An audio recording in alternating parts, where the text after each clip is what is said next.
So, paapawang atake kasi gusto ko magmukha siyang umbrella pag naluto na siya. So, ibibake lang siya ng 25 to 20 minutes.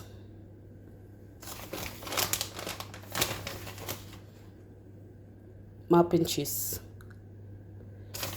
Ang pinaka-ingredients niya is condensed. More. Ito, sample ko to. Ito yung una kong titikman. Konti na lang kasi. So, let's see later, guys. So, bilisan na natin ilagay sa oven. Naghihimutok na yung oven sa init. 20 to 25 minutes.